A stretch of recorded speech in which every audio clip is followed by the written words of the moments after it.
Hello, we are discussing about GATE 2013 ECE paper, and this question is related to electronics. In the circuit shown below, the silicon NPN transistor Q has a very high value of beta. The required value of R2 in kilo ohms to produce IC of 1 milliampere is. So the options are given 20, 30, 40, 50 kilo ohms. The right option for this one is C. Right option for this one is C, 40 kilo ohms. We'll see how to do this one. It has given that one beta is very large. Beta is very large. Whenever it is given, at that time it is indicated that one you can neglect base current. Base current can be calculated as IB is equal to IC by beta, IC by very large, IC by very large, which is nothing but approximately equal to 0. So you can neglect base current. Whenever base current is 0, that is nothing but current flowing through this one. Current flowing through this is 0. So whenever the current flowing through is 0, at that time the same amount of IC is also flowing through this 500 ohms.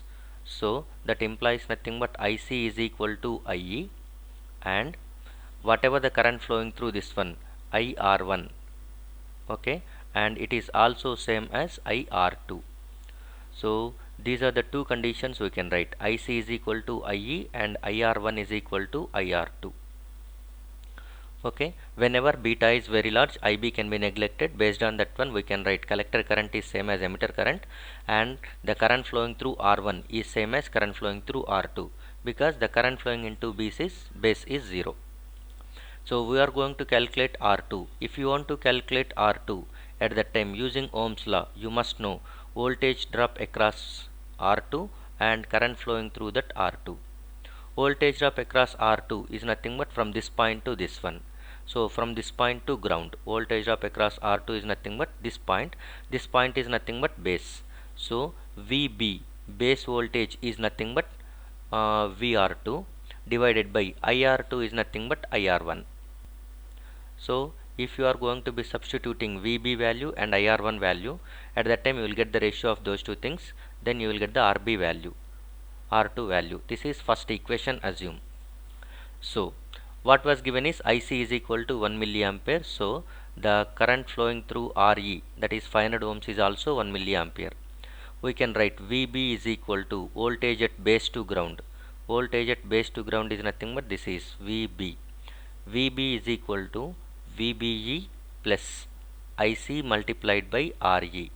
So that is nothing but VBE is for silicon transistor in active region, it is given it will be 0.7 volts, which is standard value.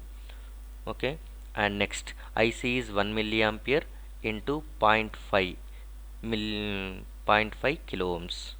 So that is the meaning is not 0.7 plus 0.5 you will get. So this will be VB is nothing but 1.2 volts you will get, and VB is 1.2 volts. You can calculate IR1. Okay, IR1 can be calculated like this. IR1 is equal to VCC minus VB divided by R1. So for this R1, one side voltage is connected to VCC, the other side voltage is nothing but connected to base. So VCC minus VB divided by R1 is nothing but IR1. So VCC is 3 minus 1.2 VB, and R1 is equal to 60 kilo ohms.